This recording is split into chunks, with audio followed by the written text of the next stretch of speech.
महर्षि में ही अनुभव ज्ञान से परमाराध्य सदगुरु महाराज की अमृत वाणी है। यह सुंदर मनुष्य शरीर पाकर जो क्षणिक विषय सुख में लवलीन रहते हुए माते रहते हैं और इसी में अपना कुशल समझते हैं, वे अत्यंत भोलमय। यह सुंदर मनुष्य शरीर पाकर जो क्षणिक विषय सुख में लवलीन रहते हुए माते रहते हैं और इसी में अपना कुशल समझते हैं, वे अत्यंत भूल में है। श्री सद्गुरु पिंड ब्रह्मांड की खोज कोई पक्षी नहीं कर सकता या चार पैर वाला पशु नहीं कर सकता। इसकी खोज मनुष्य कर सकता है, इसके अतिरिक्त दूसरा कोई कर ही नहीं सकता।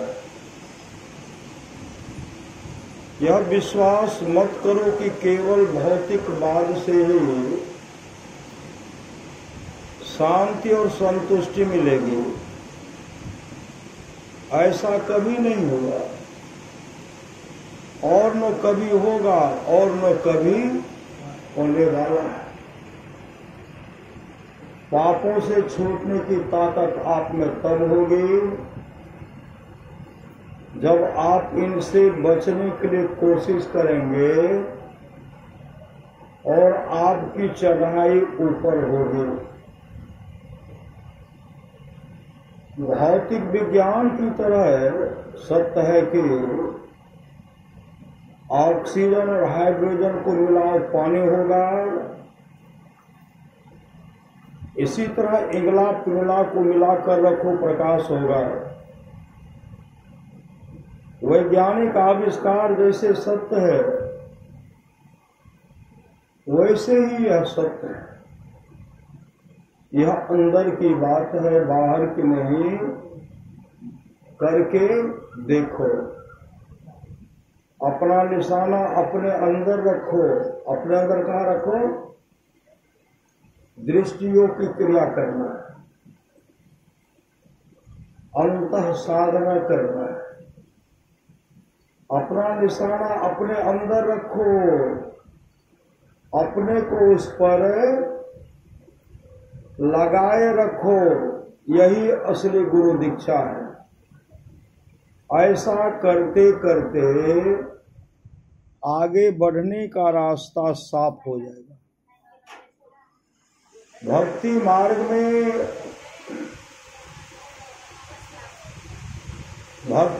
में उकताना नहीं चाहिए। जो भक्ति मार्ग पर चलता है वह कभी न कभी रास्ते का अंत अवश्य पाता है। भक्ति का मतलब सेवा होता है। भक्ति मार्ग में उकताना नहीं चाहिए। जो भक्ति मार्ग पर चलता है वह कभी न कभी रास्ते का अंत अवश्य पाता है। उसको कभी न कभी पूर्णता अवश्य होगी। यह बात याद रखिए। ईश्वर की भक्ति से अपना कल्याण होगा। अपना मतलब जीव का कल्याण होगा, जीव का आत्मा का कल्याण होगा। ईश्वर की भक्ति से अपना कल्याण होगा, इसका विश्वास बहुत दृढ़ता से सबको करना चाहिए। कल्याण की खोज में लोग बाहर दौड़ते। कल्याण खोज में कहाँ बाहर दौड़ते लोग? कल्याण की खोज में लोग बाहर दौड़ते हैं। कल्याण अपने पास है। जो परमात्मा को भजते हैं उनका परम कल्याण होता है। कोई भी जलवायु संसार नहीं है जो हृदय को शुद्ध कर सके। कोई जल बाह्य संसार में नहीं है, कोई भी जल बाह्य संसार नहीं है जो हृदय को शुद्ध कर सके। इसके लिए सत्य का व्यवहार होना चाहिए, सत्य के तट पर आना चाहिए। सत्य का तट क्या है? सत्संग और ध्यान। ईश्वर भक्त बनने के लिए ईश्वर में एक विश्वास होना चाहिए। जिसको ईश्वर में एक विश्वास है उसको कुछ भी हो जाए, ईश्वर भक्ति करने में नहीं डिगेगा, वही ईश्वर भक्त होगा। ईश्वर दर्शन से ही परम कल्याण होता है, दूसरे से नहीं। परम कल्याण के लाभ के लिए ईश्वर की भक्ति करो, इसी से काम क्रोधाधिक विकारों का दमन होगा। ईश्वर रूपी कील को जो पकड़े रहते हैं वे संसार रूपी चक्की में नहीं पीसे जाते। मतलब ईश्वर की जो भक्ति करते हैं वह नहीं पीसे जाते हैं, वे जन्म ही नहीं लेते। श्री सद्गुरु महाराज की जय। पुनः सद्गुरु महाराज कहते हैं सत्संग करने में बादशाही ठाट बाट की जरूरत नहीं है। वृक्ष के नीचे घास बिछा करके भी सत्संग करने के लिए सदा तैयार रहना चाहिए। चाहे किसी आश्रम वेश या संप्रदाय में क्यों न हो, मतलब सत्संग करने के लिए हमेशा तैयार रहना चाहिए। सत्संग करने के लिए हमेशा तैयार रहना चाहिए। अभी हम लोग जो हैं, अभी हम लोग सत्संग के बीच में बैठे हुए श्री रामचरितमानस सार सटिक द्वितीय सोपान अयोध्या कांड से सुन रहे थे। लक्ष्मण जी गुण निषाद को कहते हैं,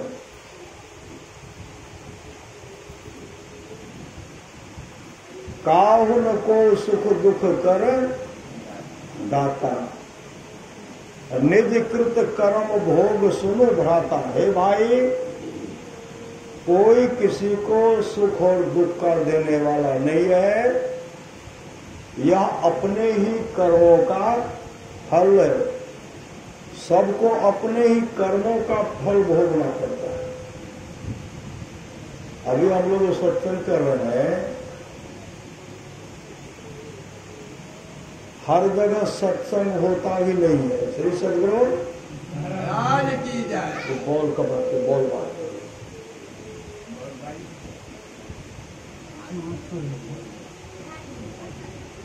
श्री सद्गुरु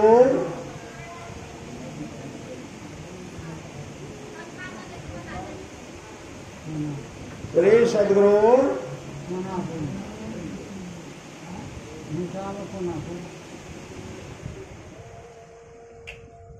श्री सद्गुरु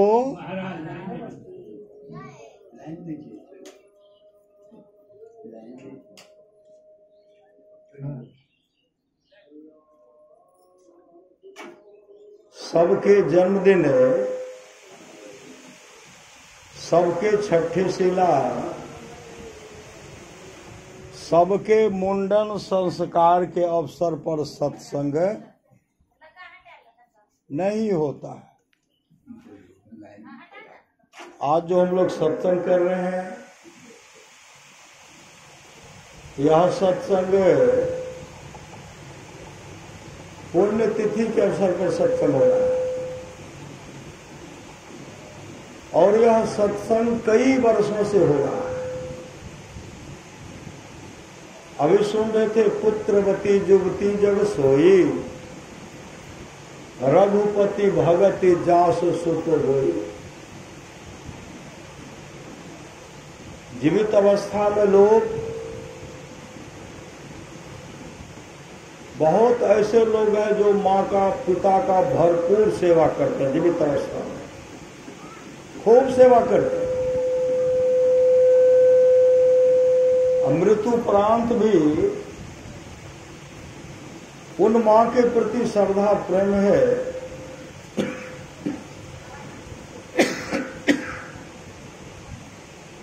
आज उन माँ के पुण्यतिथि के अवसर पर सत्संग करवा रहे हैं।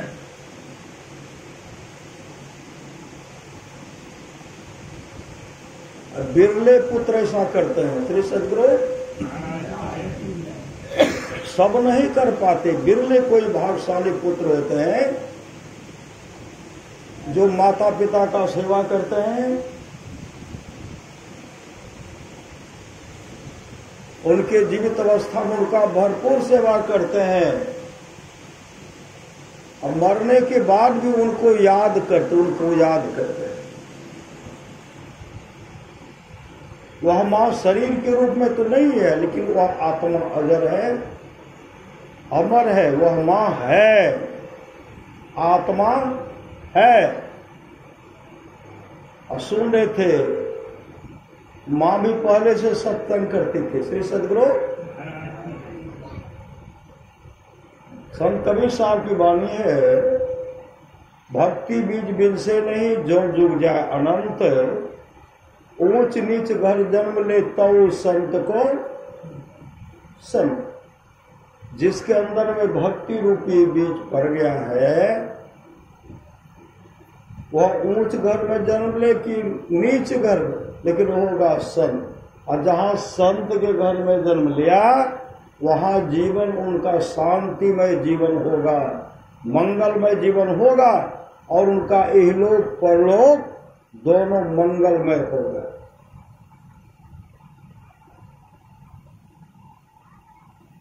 इसलिए अपनी अपनी करनी अपने अपने साथ, अपने अपने साथ करे जो आगे आवे। अब बाप के करने बाप पुत ही पावे, जोरू के करने जोरू खसम खसम को फलता। अपने ही करने से जीव भव जले पार उतरता। नेकी बदी है संग और नो संगी कोई, देखो बूझ विचार संग जई है दोई। पलटू करनी और के नहीं और के माथ, अपने अपने करनी अपने अपने साथ। इसलिए भलाई कर भला होगा, बुराई कर बुरा होगा। कोई देखे न देखे खुदा तो देखता होगा, वो परमात्मा देख रहे, परमात्मा देख रहे। आप लोग जानते होंगे,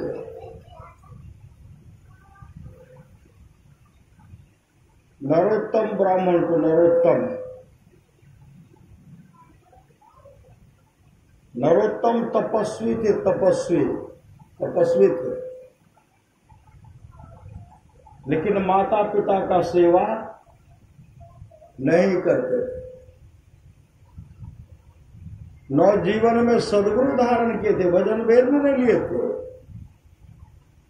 तपस्या के बल पर वो कहते थे, हमसे बढ़ करके कोई नहीं है, हम किनको गुरु बनाएंगे, हम किनको गुरु बनाएंगे। हम इतने बड़े तपस्वी हैं। कैसा तपस्वी था?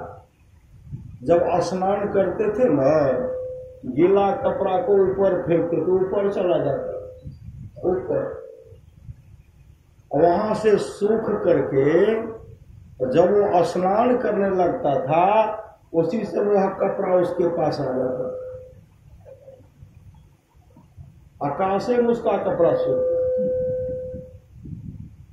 मन में अहंकार हो गया, हम तो बहुत बड़े तपस्वी। और माता पिता को कभी प्रणाम नहीं करते, माता पिता को कभी भोजन नहीं देते थे, माता पिता का सेवा करते ही नहीं थे। एक दिन की बात है, नरोत्तम आकाश को देख करके ठठा करके हंसने लगे, ठहाका मार कर जो हंस रहे हैं, बोगला उड़ते हुए जा रहा था, बोगला बीट कर दी। बोगला क्या किए? पखाना कर दिए। और पखाना कर दिए तो नरोत्तम के मुंह में चला गया। ठहाका मार रहे थे, मुंह में चला गया। नरोत्तम उसी समय उसको श्राप दे दिए। जैसे श्राप दिए, बोगला उसी समय जल करके नीचे शरीर में आग लगा और जल करके नीचे आ रहा।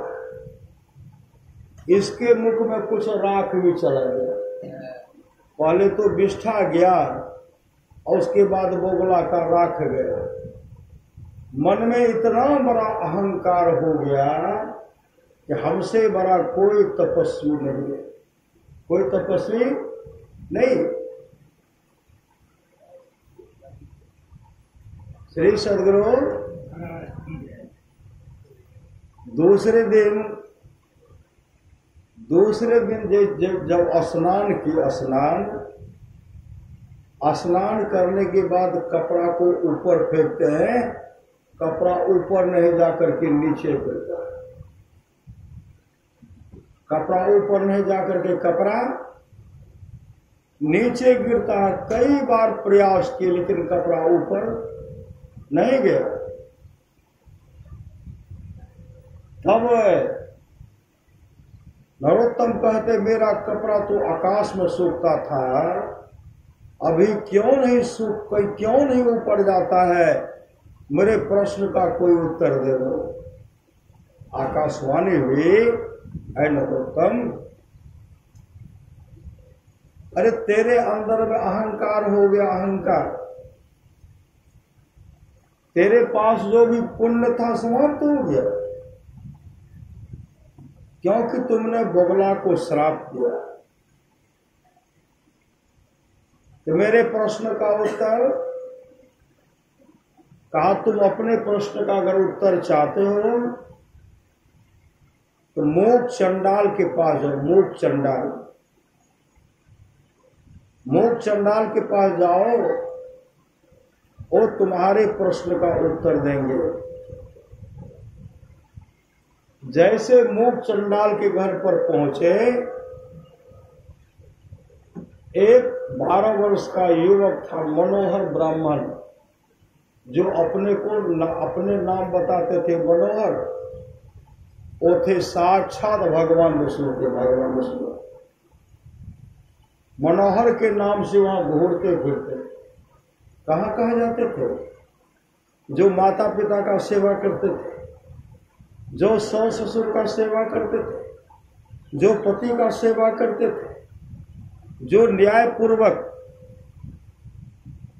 बिजनेस करते थे, जो चरित्रवान थे, वो हमेशा वहां भ्रमण करते होते। हमेशा जैसे वहां पहुंचते हैं, कहते हैं मूक चंडाल का घर किधर है? तो मनोहर ब्राह्मण जो साक्षात भगवान विष्णु थे, कहते मनोहर ब्राह्मण का घर यही है। कहा उनसे मिलना है, तो मैं बुला देता। उनको बुला करके गया और कहते हैं आपसे ये ब्राह्मण देवता मिलने के लिए आए।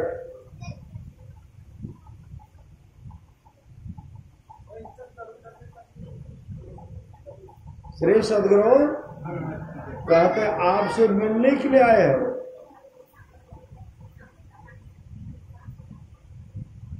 मूक चंडाल कहते हैं, मूक चंडाल आए, कहते क्या बात है? कहा मेरा प्रश्न है, मेरा कपड़ा पहले आकाश में सूखता, अब नहीं सूख रहा। यही उत्तर हमको चाहिए। श्री सद्गुरु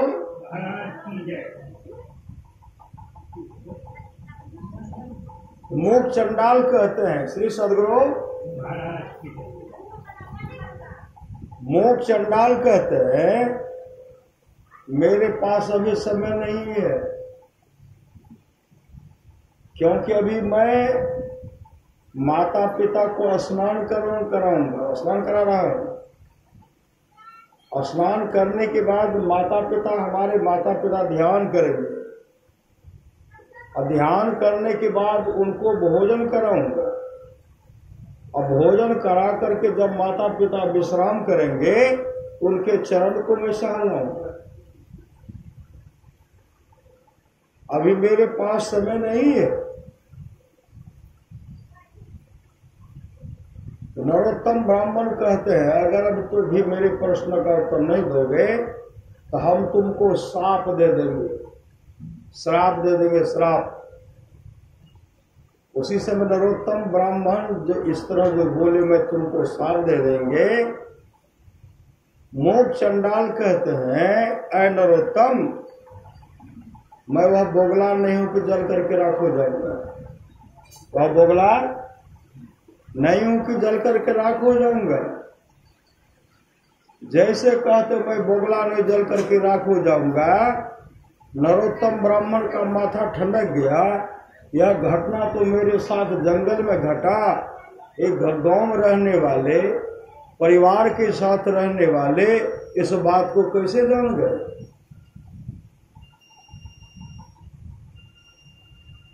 कैसे जान गए? तब उनका नजर पड़ता जब उनके घर को देखते। घर को, मोक्ष चंडाल का घर जो था, घर था अंधार में। घर में कोई खुट्टा नहीं था, कोई खंभा, कोई दीवार नहीं, कोई खंभा खुट्टा नहीं। अब तो और आश्चर्य में पड़ गए कि बिना खुट्टा का घर आज तक नहीं देखे हैं, और आकाश में टंगा हुआ।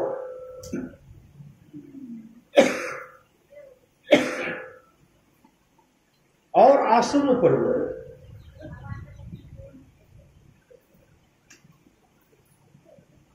कहते मैं बोगला नहीं को जल करके राख हो जाऊंगा।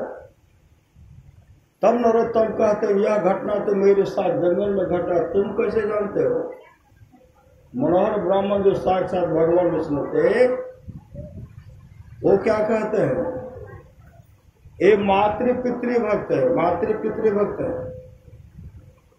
माता पिता का जो भरपूर सेवा करते हैं, उस पुण्य के चलते इसका घर जो है अधर्म है। कोई खोटा खंभा नहीं है। कहा सो तो है, लेकिन मेरे साथ जो जंगल में घटना घटा, बोगला मेरे मुंह में बीट कर दिया, बोगला को मैंने श्राप दे दिया तो जल करके राख हो गया। मेरा गीला कपड़ा आकाश में पहले सूखता था, अब नहीं सूखता है, यह कैसे जानोगे? तो मनोहर ब्राह्मण कहते जो माता पिता का सेवा करता है, जो मातृपितृ भक्त है, पूरे ब्रह्मांड में कहां क्या रहा सब कुछ जानते। कहा जानते हैं तो मेरे प्रश्न का उत्तर कर देगा। मोक्ष चंडाल कहते मेरे पास अभी समय नहीं है, अभी समय नहीं है। मैं माता पिता का भरपूर सेवा करूंगा। जब मेरे माता पिता घर में निर्मोश हो जाएंगे, तब हम तुम्हारे प्रश्न का उत्तर देंगे। अगर बहुत तुम्हारे पास हरवरी है, तुम चले जाओ पतिव्रता सुभा के पास। सुभा ये पतिव्रता सुभा के पास गए, और जैसे सुभा के पास गए तो मनोहर ब्राह्मण के साथ लग गए। रास्ते में वही नरोत्तम कहते हैं मनोहर ब्राह्मण से, अरे मैं भी ब्राह्मण, तू भी ब्राह्मण। अब ब्राह्मण हो करके मोक्ष चंडाल के यहाँ क्यों जाता है? मोक्ष चंडाल डोम था, श्री सदगुरु उनके पास तू क्यों जा? मोक्ष चंडाल के पास क्यों जाते? वहां तुम छुआता नहीं है। मनोहर ब्राह्मण कहते देखिए, मैं वहां प्रत्येक दिन जाता हूं। क्यों जाता हूं? वो अपने माता पिता का जो भरपूर सेवा करते हैं, वह सेवा दे करके मैं प्रसन्न हो जाता। जो माता पिता का सेवा करता है ना, वहां मैं बराबर जाता हूं, बराबर जाता हूं।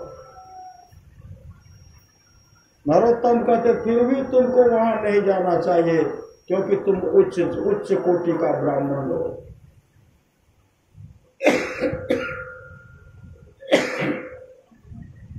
अच्छा, पतिव्रता सुभा कैसी है? वहां जो वहां के बारे में हमको कहा तो कैसी है? तो मरहत ब्राह्मण कहते पतिव्रता सुभा जो है, पति सुभा जो है, सुभा पतिव्रता पति की सेवा करती है। जैसे वहां पहुंचे, नरोत्तम ब्राह्मण कहते मेरे प्रश्नों का उत्तर दे दो, मेरे प्रश्नों का उत्तर दो कि मेरा गीला कपड़ा आकाश में सूखता था, अब क्यों नहीं सूखता है?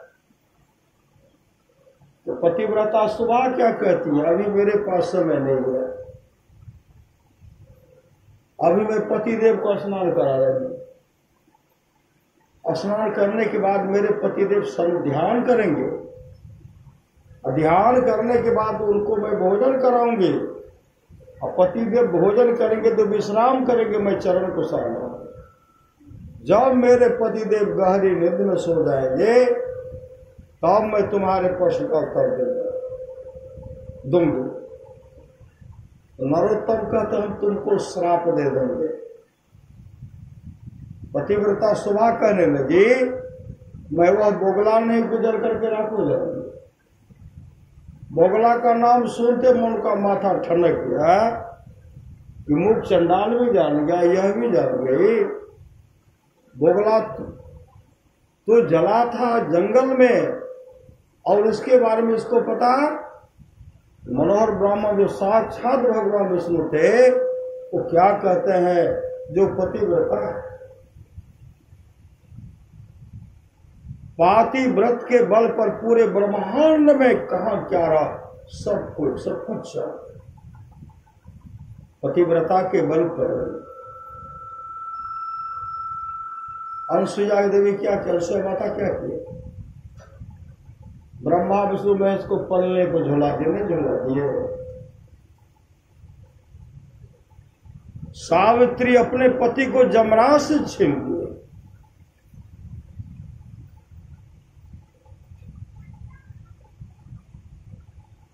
नरोत्तम कहती सब कुछ जान गए, और कहा मेरे प्रश्नों का, कहा मेरे पास समय नहीं है। बहुत हड़बड़ी है ना, तुलाधार वैश्य के पास। तुलाधार वैश्य का आप लोग नाम सुने होंगे। तुलाधार वैश्य दुकान करते थे, दुकान, और जैसे जो आते थे मातृवर्ग पितृवर्ग, जो जैसे आते थे उसी तरह उनको सामान देते थे। एक बगल मातृवर्ग, एक वर्ग पितावर्ग, भाई वर्ग, एक एक कर को देते। कहते मेरे प्रश्नों का उत्तर आप दे दो। तुलाधार वैश्य के मन हुआ कि इनके फेरे में हमको पड़ना नहीं है। हमको सामान देते देते रात्रि का 12 बज जाएगा, 12, तो मेरे पास समय नहीं है। नरोत्तम ब्राह्मण कहते हैं मैं तुमको भी श्राप दे दूंगा।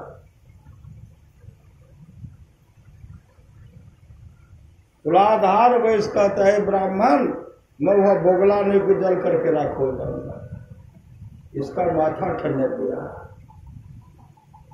क्योंकि तराजू से नाप तोल करने वाले भी मेरे बात को जान गए। सो यह कौन सा विद्या जानता है?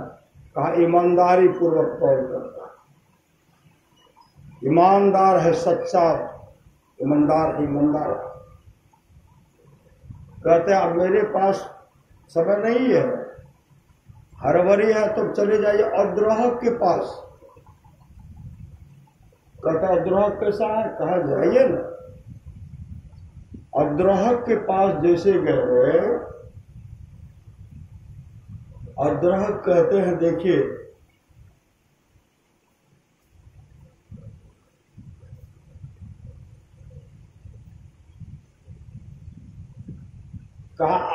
जो इतना ख्याति फैल गया है, आपका नाम जो अद्रोहक है, किसी से आप द्रोह करते नहीं है।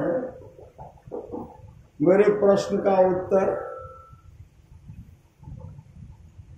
और इतना आपका ख्याति कैसे फैला? मनोहर ब्राह्मण जब इस तरह कहते हैं, मनोहर ब्राह्मण उसी समय कहते इतने चरित्रवान है। एक राजकुमार जब विदेश जाने लगे, कहीं जाना उनको था, अपने पत्नी को अपने घर पर नहीं रखे, पिता के घर पर नहीं, और अद्रोहक के पास रखे। अद्रोहक इतने चरित्रवान थे, अद्रोहक ने कहा मैं जहां सोता हूं मेरी पत्नी भी वहां सोती, एक ही बिस्तर पर। हे राजकुमार, तुम्हारी रानी को भी सोना पड़ेगा। उस समय राजकुमार हाँ भर गए, एक बिस्तर पर सोए, 6 महीने तक सोए, चरित्रवान होकर।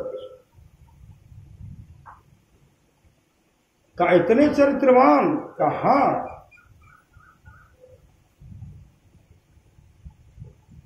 कहा मेरे प्रश्नों का उत्तर, का आपके प्रश्न का उत्तर वहां मिलेगा। वहां तो क्या देखते हैं? कमल का सैया, कमल का सैया, और देखते हैं भगवान विष्णु सिंहासन पर विराजमान। भगवान विष्णु सिंहासन पर विराजमान है, और कभी वो भगवान विष्णु को देखते, कभी मनोहर ब्राह्मण को देखते। वही मनोहर ब्राह्मण साक्षात भगवान विष्णु थे, कभी मनोहर ब्राह्मण के रूप में, कभी विष्णु भगवान के रूप में। और वो ऐसे नमन करते, भगवान विष्णु का रूप आते नमन करते हैं, और मनोहर को देखते तो हाथ नीचे कर देते।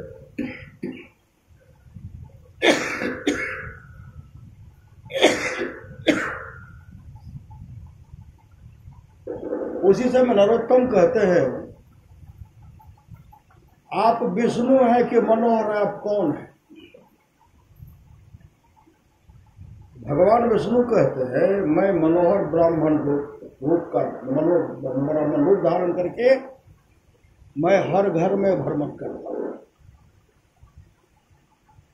जहां माता पिता का सेवा करते वहां मैं रहता हूं, जहां पति की सेवा करते हैं वहां मैं रहता हूं, जहां भाई भाई प्रेम से रहते वहां मैं रहता हूं, जो चरित्रवान है वहां मैं रहता हूं, जहां शुभ काम होता वहां मैं रहता हूं। तो मेरे प्रश्नों का उत्तर, उसी से भगवान विष्णु प्रकट होते हुए कहते हैं, अरे तेरे अंदर में अहंकार हो गया था, अहंकार कि मैं बहुत बड़ा तपस्वी हूं, बहुत बड़ा तपस्वी हूं। तपस्या का अहंकार था, और तुम्हारा गीला कपड़ा आकाश में सूखता था तपस्या के बल पर। तो ठहाका मार करके अहंकार जो कर रहा था, आकाश को देख करके ठहाका मार रहा था, मैं बहुत बड़ा तपस्वी हूं। पोगला तेरे मुंह में बीट कर दिया, विष्ठा कर दिया, उसको तुम श्राप दे दिया, वो जल करके राख हो गया। तेरा सारा पुण्य समाप्त हो गया, अब तेरे पास कुछ भी पुण्य नहीं है। मेरा तपस्या का फल कैसे वापस होगा, कब होगा? उसी से भगवान विष्णु कहते तुम्हारे घर में तुम्हारे माता पिता भूखे दर दर की ठोकर खा रहे, दाने दाने के लिए तरस रहे, तड़प रहे हैं, और तुम तपस्वी बन करके इधर उधर भ्रमण कर रहे हो। ऐ नरोत्तम याद रख, और तुम्हारी काफी दुर्गति होगी, काफी दुर्गति, क्योंकि तू माता पिता का सेवा भी नहीं करता है, और तेरे जीवन में सदगुरु भी नहीं, तू भजन भेद भी नहीं लिया। अगर कल्याण चाहता है तो भजन भेद लेकर के अपने माता पिता का भरपूर सेवा करो, भरपूर सेवा करो। माता पिता का भरपूर सेवा करो। जिस दिन तुम माता पिता का भरपूर सेवा करोगे उस दिन तुम्हारा परम कल्याण हो जाएगा, परम कल्याण हो जाएगा।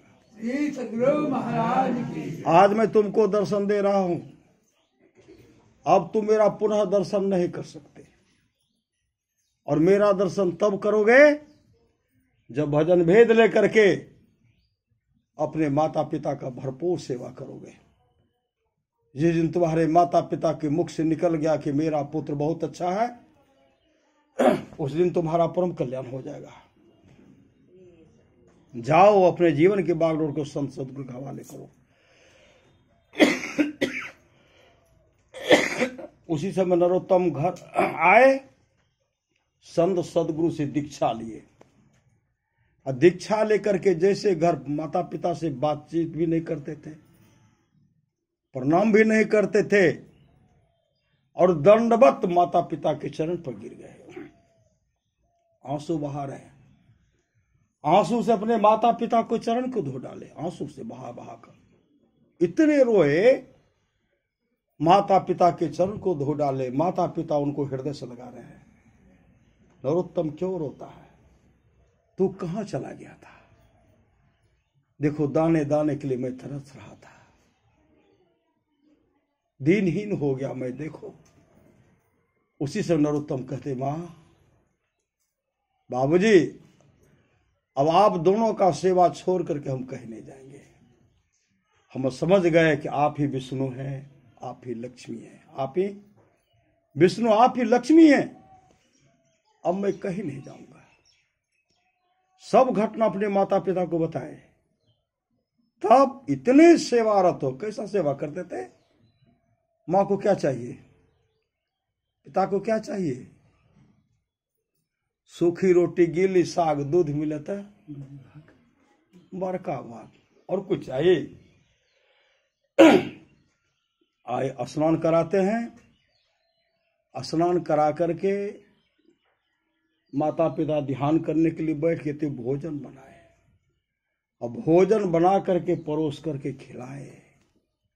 जब माता पिता भोजन करके विश्राम करने लगे तो उनका चरण सहलाए, चरण सहलाते सहलाते जब माता पिता सो गए, तब ये अपना माथा जो है उनके चरण के पास रह करके सो जाते थे, और इतने सेवारत हो गए जब तक इनके माता पिता जीवित रहे।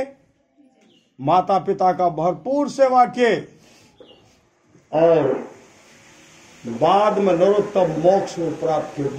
मोक्ष और सुन रहे थे ना,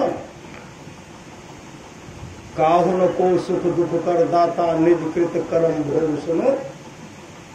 बड़ा था, महापुरुष की वाणी है, जिनके प्रथम पुण्यतिथि का, माता पिता के पुण्यतिथि के अवसर पर सत्संग कराते हैं ना, जिनके प्रथम पुण्यतिथि के अवसर पर सत्संग होता है, पापी से भी पापी हो, जैसे उनके पुण्यतिथि के अवसर पर सत्संग होता है, नरक से निकल करके स्वर्ग लोक को चले जाते हैं। ये तो ऐसी माँ थी, पुण्यात्मा माँ थी, धर्मात्मा माँ थी। इन माँ के लिए कहना क्या है। श्री सदगुरु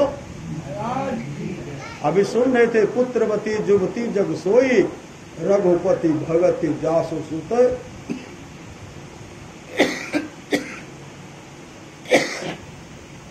रघुपति भगति जासु सुत हो। उन माँ के याद में,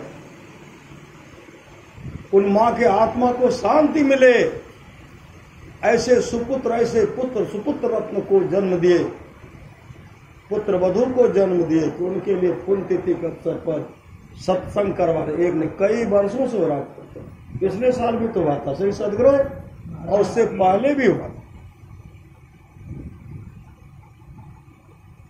भगवान राम वशिष्ठ जी का संवाद है, जो वाणी विचार के द्वारा अपने पिताजी को प्रसन्न कर लेते हैं। पिताजी को अगर आहार व्यवहार से पिताजी अगर खुश हो जाते हैं,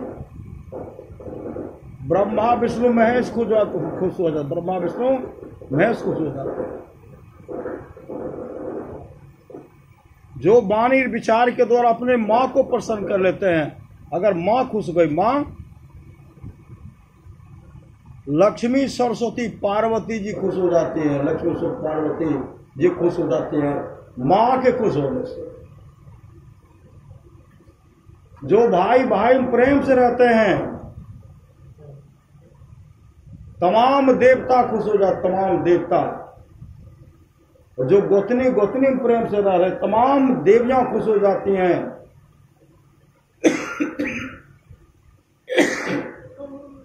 जो गुरु को प्रसन्न कर लेते हैं, विश्व ब्रह्मांड में जितने ऋषि मुनि हैं सब खुश हो जाते हैं, कहीं जाने का आवश्यकता नहीं।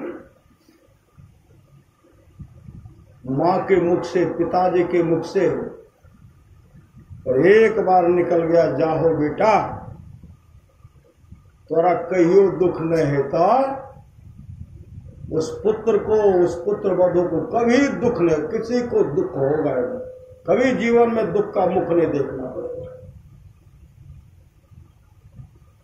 हर बात को भूलो, भले माँ बाप को मत भूलना।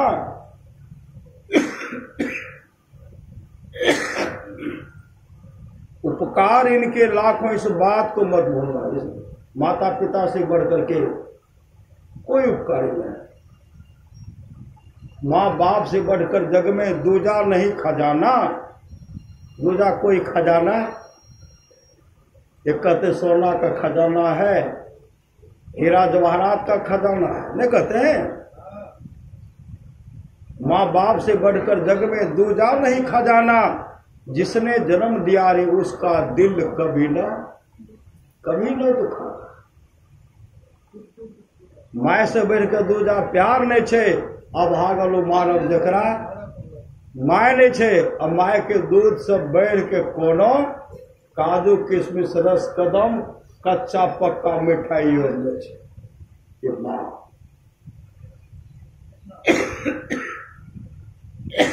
आप लोग जानते हो कि सच्ची घटना है।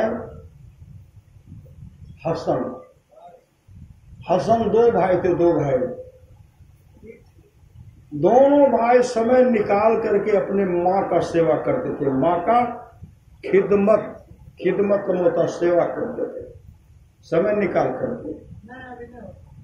छोटा भाई तो सेवा के थे, और बड़ा भाई का जब समय था तो बड़ा भाई कहते हसन, अरे आज मेरा मन करता मिलाद करने का, नमाज पढ़ने का, कुरान पढ़ने का मेरा मन करता। आज रात तुम फिर माँ का खिदमत, माँ का सेवा कर लो। हसन हाँ भर दिए। उस रात हसन फिर माँ का सेवा किया। सुबह जब हुआ, आकाशवाणी हुई, मैंने हसन को बख्श दिया। बख्श का मतलब होता है मोक्ष। मोक्ष में दुख का अंत हो जाता है, फिर संसार में दुख झेलने के लिए नहीं आना पड़ता। मैं हसन को बख्श दिया, मैंने हसन को मोक्ष दिया। और उनका बड़ा भाई का नाम लेकर के कहते, जाओ मैंने तुमको माफ कर दिया। माफ,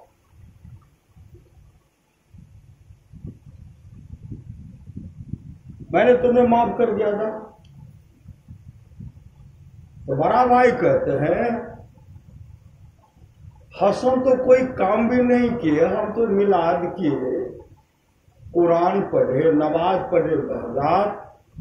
हसन तो सिर्फ माँ का सेवा किए, उनको मौत, हमको माफ कर दिया। मैंने कौन सी गलती की? पुनः आकाशवाणी हुई, तुमको सेवा करने का अवसर मिला, तो उस अवसर को आज खो दिया। तुम्हारे बदले में हसन ने सेवा किया, इसलिए मैंने उनको मोक्ष दे दिया, मैं तुमको माफ कर दिया। श्री सदगुरु, कहीं जाने का आवश्यकता है हम लोगों को? कहीं नहीं। कलयुग में कहीं नहीं जाना है। कलयुग केवल नाम आधारा, मतलब नाम का सुमरण करते रहिए, और माता पिता का भरपूर सेवा कीजिए, पति का सेवा कीजिए। गुरुदेव की माने स्त्रियों के लिए मोक्ष के हेतु उनके घर में सास ससुर माता पिता गुरु का सेवा करते हुए ईश्वर भक्ति करेंगे, मोक्ष को प्राप्त करेंगे, कहीं जाने का आवश्यकता नहीं। आप लोग जानते होंगे पुंडलिक को। पुंडलिक क्या करते थे? पुंडलिक पहले माता पिता का सेवा नहीं करते। और पुंडलिक की जब शादी हुई ना, पत्नी बहुत सुंदर थी, बहुत सुंदर थी। जैसे शादी हुई, पुंडलिक अपने पत्नी से क्या कहते हैं, अब तुमको कोई काम नहीं करना, हम करेंगे घर का सारा।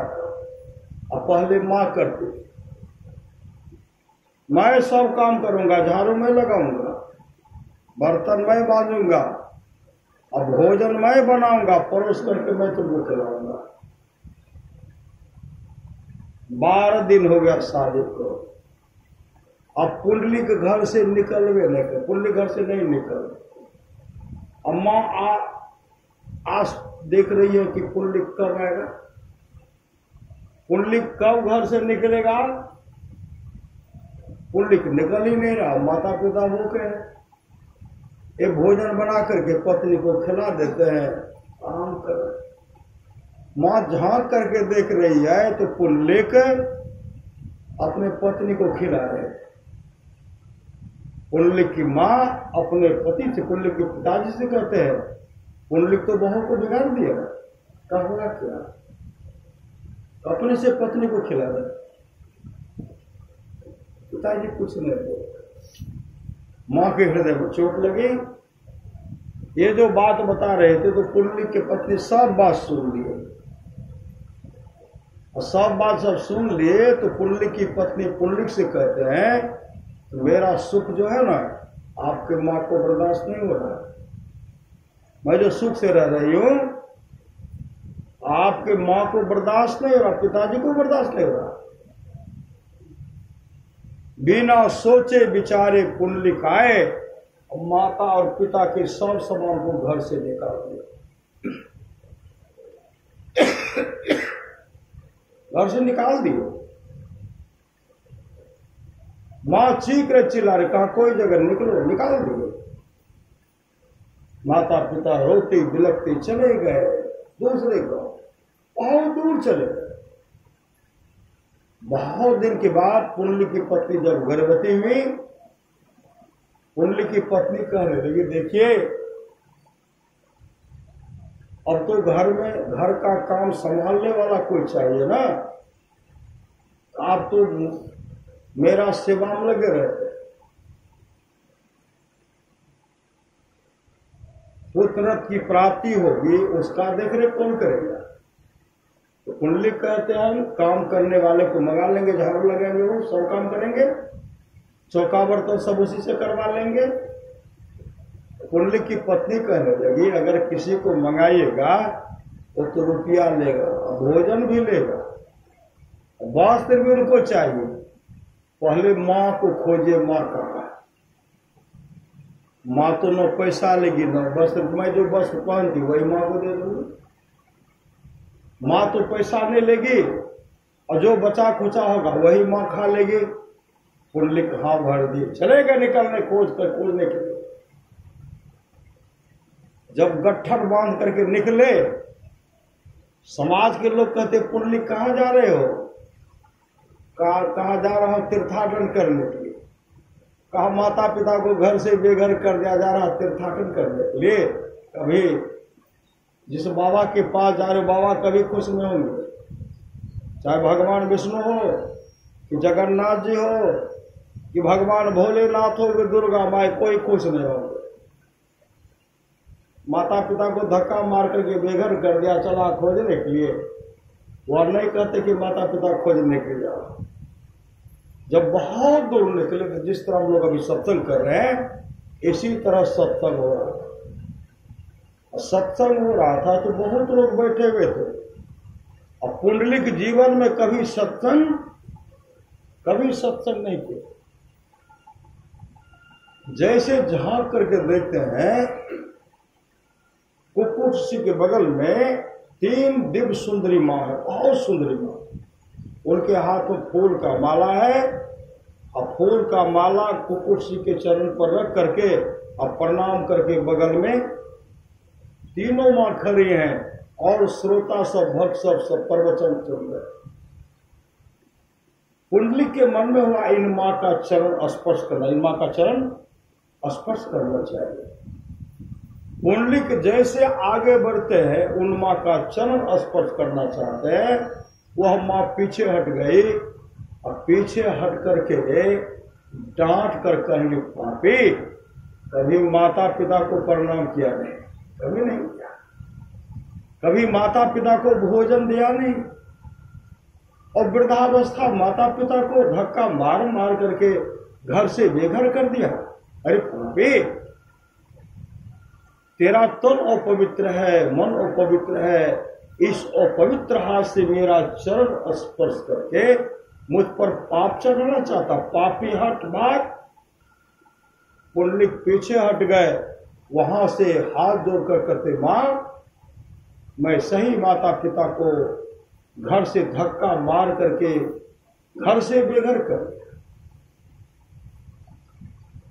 लेकिन यह घटना तो मेरे साथ मेरे घर में घटा था, इसके बारे में आप कैसे जानेंगे? आप कौन है मां? आप इनके अपना परिचय दो मां। तो वो मां बोलने लगी, पापी मेरा परिचय जान करके क्या करो? अरे जाओ माता पिता का सेवा करो। कहा मां, उसी माता पिता को तो ढूंढने के लिए निकला, मेरा माता पिता कहां है पता ही नहीं है। कहा तुम्हारे माता पिता अमुक गो के मंदिर में। कहा मां मेरा उद्धार कैसे होगा? कहा उद्धार चाहता है तो कुक्कुटसी से भजन भेद लो, दीक्षा ले लो, और दीक्षा लेकर के अपने माता पिता को जाओ वहां से लाओ और घर में ला करके भरपूर सेवा करो, भरपूर सेवा।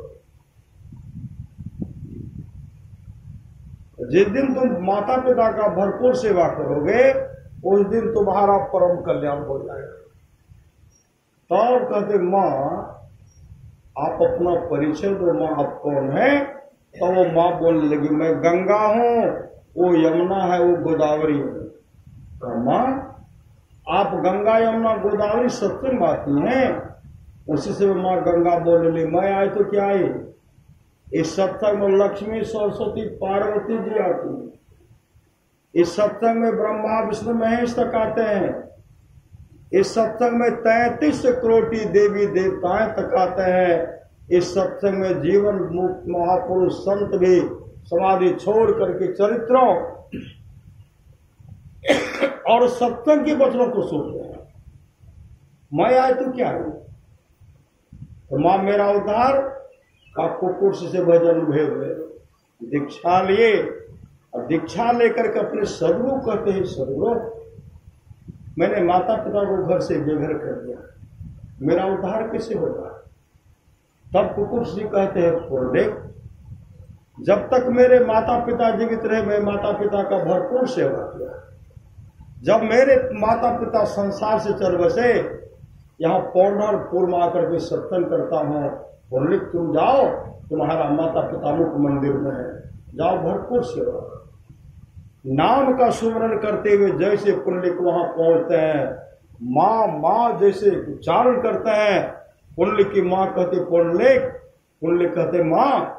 जैसे माँ को देखे पहचान नहीं पाए, पिता की आंखें खो बैठे, चरण लिपट गए, रोते रोते अपने माता पिता के चरण को धो जाते। माता पिता उनको पकड़ करके गोद में बैठाते, इतना रोए ना, गोद बैठा लेते और उसी समय उनका सेवा करने लगे। कैसा सेवा? स्नान कराते हैं, भोजन बना करके भोजन कराते हैं, जलावन चून करके लाते हैं, जलावन चून करके लाते हैं, उससे भोजन बना। जाड़े के दिन में गर्म पानी से स्नान कराते थे, अग्नि का सेवन कराते थे और भोजन बना करके स्नान करा करके भोजन बना कर खिलाते थे और चरण सहलाते रहते थे। जब माता पिता गहरी नींद में सो जाते थे तब अपने माता पिता के चरण के पास अपने सिर को रख करके सोते थे, नाम का सुमन करते हुए। अब माँ का सेवारत हो गए, मातृ पितृभक्त हो गए। अब धीरे धीरे किवाड़ को बंद करके सेवा, किवाड़ को बंद करके सेवा करते हैं। क्यों सेवा करते हैं? कि कोई न कोई आ जाते थे, गप में लगा देते थे और माता पिता का सेवा नहीं कर पाते थे। अब किवाड़ बंद करके सेवा कर रहे हैं। संजोग से एक दिन की बात है, भगवान विट्ठल भगवान कृष्ण को विट्ठल भी कहते हैं, पांडुरंगा भी कहते हैं। तो भगवान विट्ठल का पदार्पण हो गया। अब किवाड़ को ऐसे खटखटाते, किवाड़ को ऐसे खटखटाते, किवाड़ को जैसे खटखटाए, पुंडलिक कहते कौन है आप? भगवान विट्ठल कहते हम भगवान विट्ठल हैं। कोई हमको कृष्ण कहते हैं, कोई पांडुरंगा कहते, मेरा बहुत नाम है, लेकिन लोग मुझे कृष्ण भी कहते हैं। तो पुंडलिक कहते कहाँ आए हैं? पहले तो आप नहीं आते थे, आज क्यों आए हैं? भगवान कृष्ण कहते हैं पहले मैं इसलिए नहीं आता था कि तुम माता पिता का सेवा नहीं करते, आज मैं इसलिए आया हूं कि तुम माता पिता का सेवा कर रहे हो। जो माता पिता का सेवा करता है वह मेरा सेवा करता है। तो पुंडलिक कहते हैं जब आप माता पिता के सेवे से प्रसन्न होते हैं, अभी भरपूर सेवा न, अधूरा सेवा क्या होगी? जब भरपूर सेवा करूंगा ना तब आपके पास आऊंगा।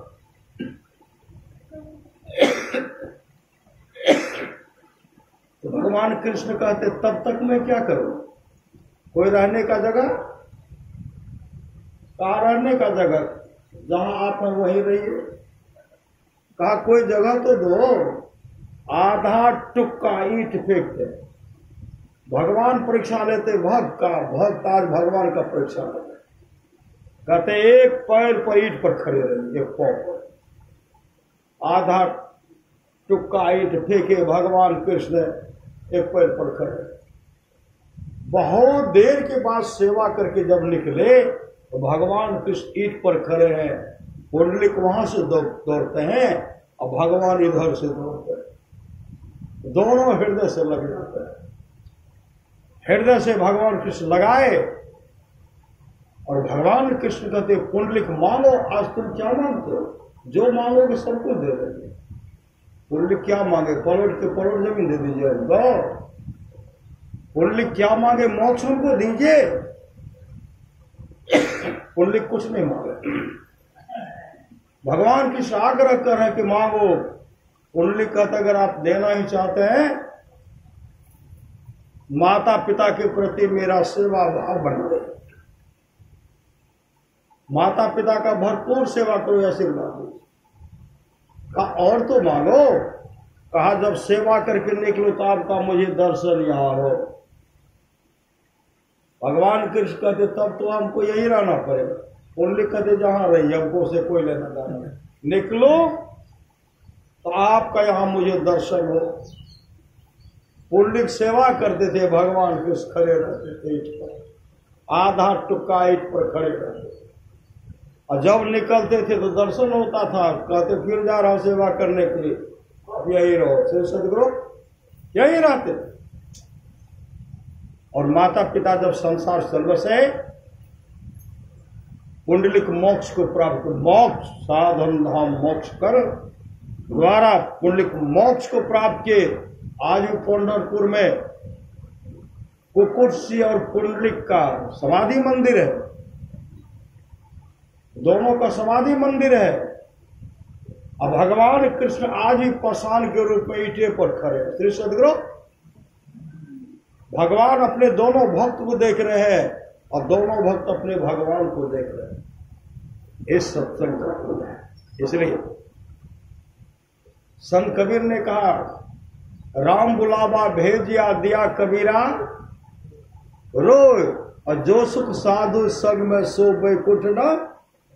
वो जो साधु के संग में सुख है वह बैकुंठ लोक में सुख नहीं है। भगवान महर्षि रमन जब सत्संग करते थे, उनके सत्संग में गाय आती थी। गाय आप लोग जानते हो, शिव सदगुरु। संजोग से एक दिन गाय सत्संग में नहीं आती। भगवान महर्षि रमन जब आंख बंद करते हैं तो देखते हैं गाय जो जंगल में बीमार पड़ गया। सत्संग समाप्ति के बाद भगवान महर्षि रमन घनघोर जंगल चले गए। जैसे घनघोर जंगल गए तो गाय अपने गुरुदेव को देख करके रोने लगी। भगवान महर्षि रमन कहते, गौ मां, आज तुम सत्संग में क्यों नहीं गई? गाय रोकर कहें, गुरुदेव क्या करो, आज मेरे शरीर में बुखार है, कष्ट है, काफी पीड़ा है शरीर में, इसलिए सत्संग में मैं नहीं जाता। भगवान महर्षि रमन कहते, गौ मां कहो तो तुम्हारे शरीर जो कष्ट है, पीड़ा है, बुखार है, सबको दूर कर दो। गाय रोकर कर नहीं बोलते, अब इस शरीर में रहने की इच्छा लालसा नहीं है। आपके पास जो जाकर मैं बराबर आपका दर्शन किया करते थे, सत्संग सुना करते थे, उस पुण्य के चलते अब शरीर को परित्याग करूंगी और दिव्य रूप धारण करूंगी। विष्णु लोक से विमान आने वाला है, विमान पर बैठकर विष्णु लोक को चले जाओगे और भगवान विष्णु के चरण की अधिकारिणी बन जाओगे। उसी समय गाय अपने गुरुदेव के सामने अपने शरीर को परित्याग करती है, दिव्य रूप धारण करती है, विष्णु लोक से विमान आता है, विमान पर बैठकर विष्णु लोक को चली गई, भगवान विष्णु के चरण के अधिकारिणी बन गए। इस सत्संग का फल है। भगवान महर्षि रमन एक बार सत्संग कर रहे और सत्संग में भंडारा का आयोजन रखा गया। भंडारा का आयोजन रखा गया। सब भक्त कहते हैं, प्रभु गुरुदेव कहते हैं सत्संग में भगवान आते हैं तो भगवान का दर्शन करा दीजिए हम लोगों को। तो भगवान महर्षि रमन कहते, देखो आज भगवान आएंगे और सब दर्शन कर लेना, सब दर्शन कर लेना। भंडार बनना है और तब भगवान आएंगे, भंडारा में भी भाग लेंगे भगवान। भंडारा बढ़ करके तैयार है, उसी समय एक भिखारी आए। भिखारी कहते, जोरों की भूख लगी है, कुछ भोजन दे दीजिए। जो जो भोजन बनाए थे, कहते हैं अभी तो भगवान को चढ़ाए नहीं, तुम मांग भागते हो कि नहीं? श्री सदगुरु, अभी तो हम भगवानों को नहीं चढ़ाए, कहा हम ही को दे दो, कहा भागते हो कि नहीं? दौड़ उधर कटोरा लेकर के दे दो, जोरों की भूख लगी है। कहा भगवान को चढ़ाऊंगा तब न, कहा भगवान को चढ़ा करके हमको दे दो। कहा भागते हो कि नहीं? श्री सदगुरु, अभी सत्संग हो रहा, सत्संग समाप्त होगा तब यहां चढ़ाऊंगा। कहा हमको दे दो, जोरों की भूख लगी है। सत्संग समाप्त हो गया, कहते जल्दी से चढ़ाइए ना, हमको दीजिए ना। धक्का मार करके भाग दिए। श्री सदगुरु धक्का मुक्का तो किए और जिसको डंटा हाथ लगा वो डंटा से ही पिटाई कर दिए, खदेड़ करके उस पार कर दिए। श्री सदगुरु भगवान महर्षि रमन बालू का भीत था, बालू के भीत पर बैठ करके देख रहे थे, धारा प्रवाह शोभा रहे। उधर भिखारी को भगाए और तब आकर के भगवान को चढ़ाए। और भगवान को चढ़ाए तब सब मिल करके कहते हैं भगवान तो आए नहीं, पहले इसी लोग को भोजन कराइएगा। भगवान कहाँ आए? आप तो कहते थे भगवान आएंगे, भगवान आए कहाँ? भगवान महर्षि रमन ने कहा भगवान आए। भगवान तुम लोगों के सामने काफी आग्रह के कटोरा भी फैलाए, बहुत आग्रह किए कि मुझे दे दो, भोजनों की भूख लगी है। तूने भिखारी जान करके कोई थाप चलाया, कोई लात चलाया, कोई डंटा से मारा, फिर भी वो वहां से जा नहीं रहते। कहा कुछ तो दे दो, लेकिन तुम सब मिल करके धक्का मार करके बाहर कर दिए। वो भगवान आए, भगवान वापस से सब कहते भगवान उस रूप मानते हैं, भगवान को विष्णु को तो अपने रूप बनाना चाहिए। का भगवान साक्षात आए, सब हाथ मरते थे। सदगुरु कहते परमात्मा को खुश करना चाहते हैं, पहला रोटी किनको देना चाहिए? पहला रोटी वो कहते गाय को। श्री सदगुरु गाय को देना चाहिए, कुत्ता को देना चाहिए, कौवा को देना चाहिए, नहीं कहते? पहला रोटी साधु महात्मा उनको दीजिए। साधु महात्मा हर जगह मिलेगा नहीं। भोजन मन करके तैयार है तो सदगुरु के चरण में चढ़वा चढ़ा दीजिए, वो होगा महाप्रसाद। श्री सदगुरु उसके बाद घर में माता पिता ससुर हैं, पहला भोजन उनको दीजिए। जिस घर में माता पिता नहीं, पहला भोजन पति को दीजिए। श्री सदगुरु छोटा बच्चा उनको भी दे दीजिए। गोकुल में साक्षात छोटे बच्चे में साक्षात परमात्मा नारायण का वास है। पिता के अंदर में भी परमात्मा, माँ के अंदर में परमात्मा, पति के अंदर में भी परमात्मा, गाय के अंदर में भी परमात्मा, कुत्ता के अंदर में भी परमात्मा, और कौवा के अंदर में भी परमात्मा। तो बहुत आदमी क्या करेंगे? यहाँ की बात नहीं, मैं अपने आंखों से देखा। फिर सदगुरु एक जगह गए, हम दरवाजे पर बैठे हुए, एक उनकी लड़की जो है बड़ी नहीं बनाती, बड़ी कॉलोनी कैसे रहे, छोटी बेटी बना रहे थे, अपना चूल्हा बंद बने रहे। श्री सदगुरु हम दरवाजे पर बैठे, बेटी बना रहे थे, मैं दे रहे थे, और सॉस उधर से ले बनवा खा ले, दबू कुछ खा ले, कुछ बनवा। अखनी कहाँ कुछ बन रहे हो? श्री सदगुरु और सब कुछ बन करके तैयार है, अपना बड़ी सब दे दियो। श्री सदगुरु ऐसा कभी मत कीजिए, परमात्मा नाराज हो जाएंगे। श्री सदगुरु अपना पटापर। अब बहुत आदमी क्या करेंगे? घर को बंद कर दे। यहाँ की बात नहीं कहा श्री सदगुरु, और सब जगह होता है, घर को किवाड़ को बंद कर देते हैं। दादी कहाँ छो? दादी कहाँ छो? नहीं छो दे रहे, दादा दादू नहीं बोलो के तरफ। श्री सदगुरु दे रहे, पापा कहाँ छो? पापा वो नहीं छो। श्री सदगुरु बहुत दे रहे हैं, किवाड़ बंद कर, पटापट पटावट दे रहे हैं। गरुड़ पुराण में आया कि जो इस तरह का भोजन चुरा करके खाते हैं, उनका जब शरीर छोड़ता है वो बनते हैं प्रेत। गरुड़ पुराण को पढ़िए, बनते हैं प्रेत। और मुख होता है सूची मुख, सुई जो होता है ना, सुई में जो बहुत नुकीला पतला सुई में जो छिद्र होता है, उस प्रेत को एक बूंद पानी पीने में 1 वर्ष लगता है। श्री सदगुरु किनको? जो घर में चुरा करके खाते, पेट कटिहार से भी पार और यहाँ तक मुंह है, 1 बूंद पानी पीने में 1 वर्ष। वैसा सदा काहे भोगेंगे? बैठ खुट खाए राजा घर जाए, जो है बांट कर खाइए। तब क्या होगा?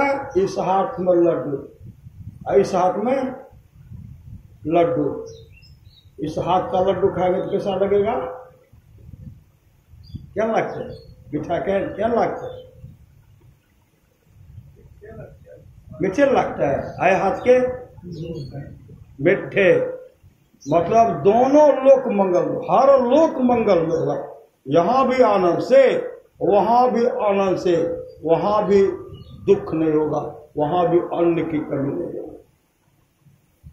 जौ पर लोक यहाँ सुख चाहूं, सुनि मम वचन हृदय दृढ़ गाहूं, सुलभ सुखद मार्ग या भाई, भगति मोर पुराण श्रुति गाई, भगति स्वतंत्र सकल सुख खाने, बिनु सत्संग न पावे प्राणी।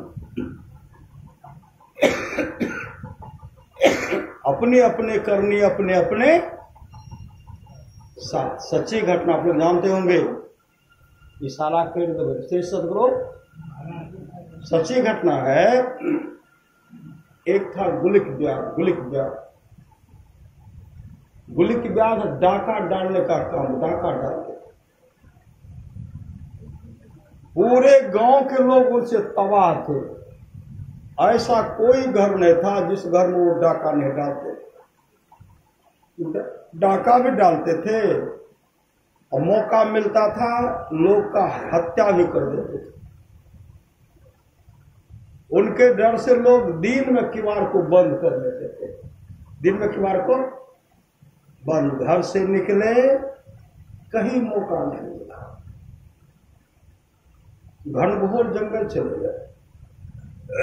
जैसे घनघोर जंगल गए, घनघोर जंगल में क्या देखते, भगवान विष्णु का मंदिर है ठाकुरबाड़ी। जैसे ठाकुरबाड़ी को देखते हैं,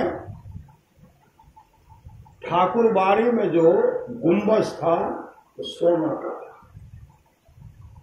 सोना को देखा ठाकुर डाकू न था, गुंबज सोना का है, मन तो नाच उठा।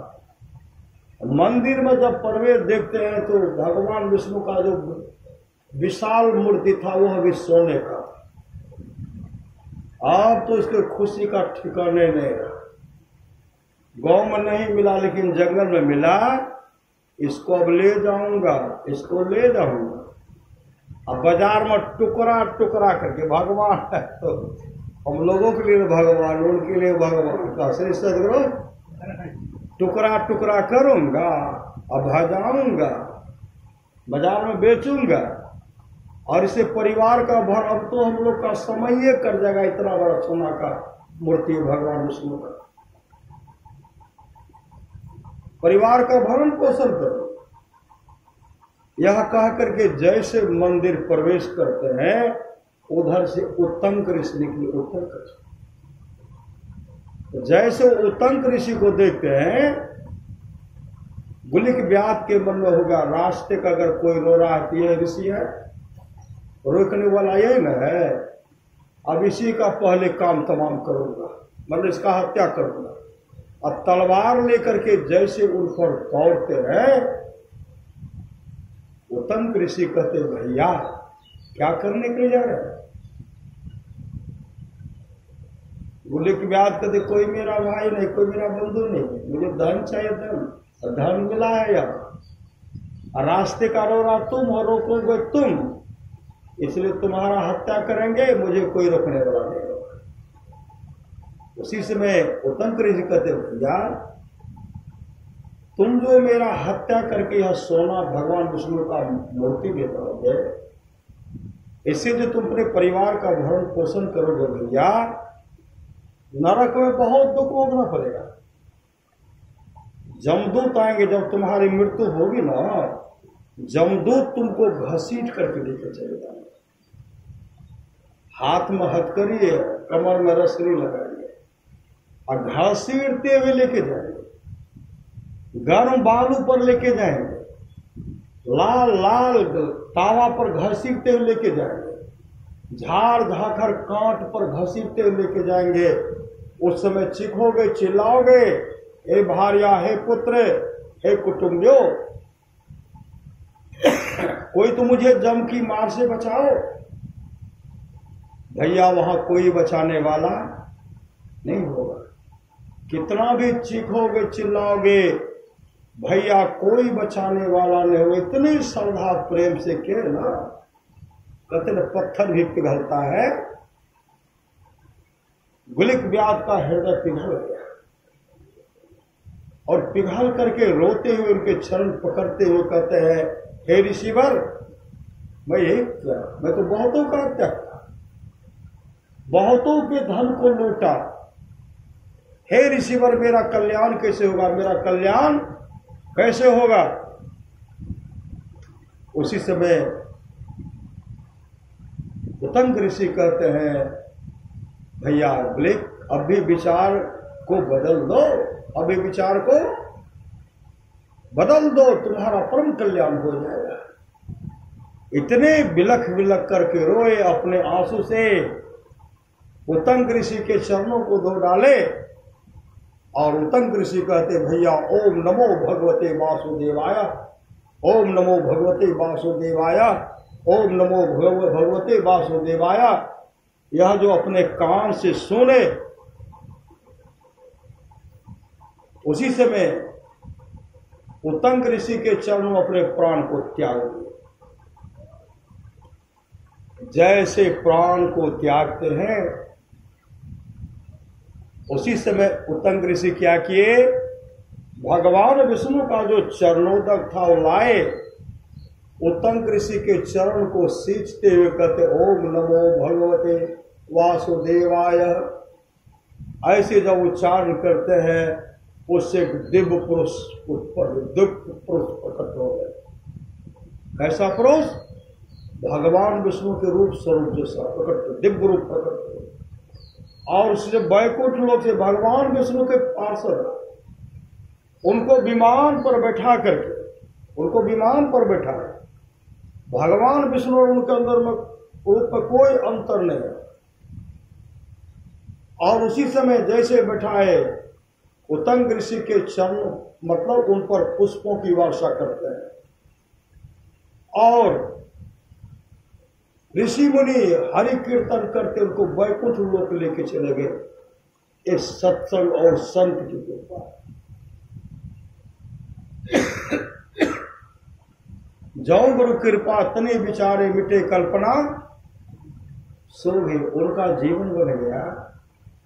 पापी से पापी का जीवन हो गया, बन गया। तो जो हमारी माँ धर्मात्मा माँ थे, सदगुरु के प्रति श्रद्धा रखने वाले थे, इन माँ की कितनी अच्छी गति होगी। सहरसा की सच्ची घटना, सहरसा में सत्संग हो रहा था। एक बूढ़ी माई गई, श्री सदगुरु, एक बूढ़ी माई गई। वहां बाबा जो है जम मार का वर्णन करे, जम बड़ा मारे छे, जम की करे छे, बड़ा कूटे छे। गीता स्वामी की वाणी है, ओ गंगाराम तेरा सुगना पिंजरा पुराना हो गया, तुम बैठा है खामोश तेरा साथी रवाना हो गया। मौत रूपी बिल्ली बैठी है तेरी ताक में, मूढ़ तू पछताएगा मिल जाएगा जब तू राख में। ओ मुसाफिर कर तैयारी गाड़ी आने वाली है, और तत्काल ही छूट जाएगी सीटी बजाने वाली है। मौत रूपी डाक गाड़ी जिसमें आएगी, कहे गीतानंद यहाँ की सारी संपत्ति यही रह जाएगी। रे मन मुसाफिर निकलना पड़ेगा, और काया कुटी को खाली करना पड़ेगा। भाड़े के क्वार्टर को क्या तू संभाले, जिस दिन तुझे घर का मालिक निकाले, इसका किराया भी भरना पड़ेगा, काया कुटी को खाली करना पड़ेगा। मेरी मत मानो जमराज का मानेगा, तेरा कर्म द्वारा तुझे मार भगाएगा। पापों की अग्नि में जलना पड़ेगा, काया कुटी को खाली करना पड़ेगा। जमराज के जब तुम अदालत चढ़ोगे, पूछेगा मालिक तो क्या तुम कहोगे, घोर नरक में दुख सहना पड़ेगा। अभी खाएंगे अंडा, अभी खाएंगे मछली, अभी पिएंगे शराब, नरक में काजू मिलेगा कि कैसे भी विष्ठा भी नसीब नहीं होगा, मुंह में तिजार डालेंगे। घोर नरक में दुख सहना पड़ेगा, काया कुटी को खाली करना पड़ेगा। कहे गीतानंद फिरेगा तो रोता, 184 बिच खाएगा।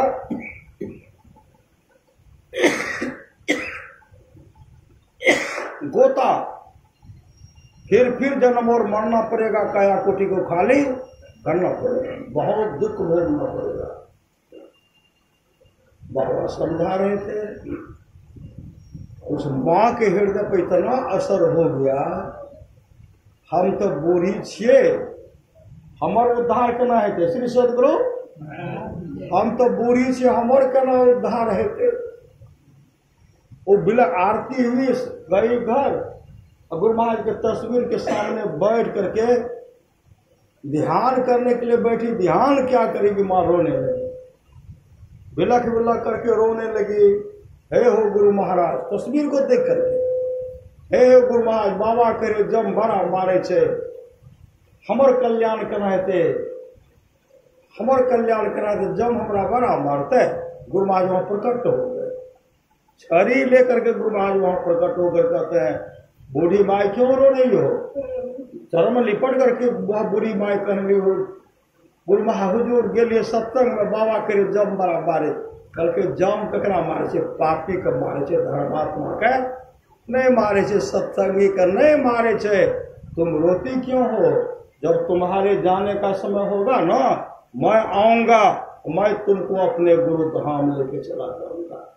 इधर हाले मुसलमान का शरीर छोड़, ऐसे सामर्थ्यवान सदगुरु हम लोग को मिले हैं।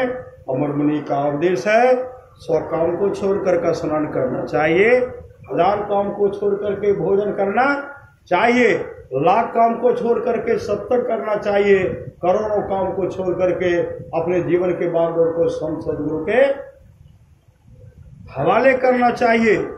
भगवान श्री कृष्ण की वाणी है, निष्पाप उद्धव जी, कोई कितना भी अश्वेत जग कर ले, कृष्ण चंद्रायन आदि आदि व्रत कर ले, उसके द्वारा में सुलभता से प्राप्त नहीं होता।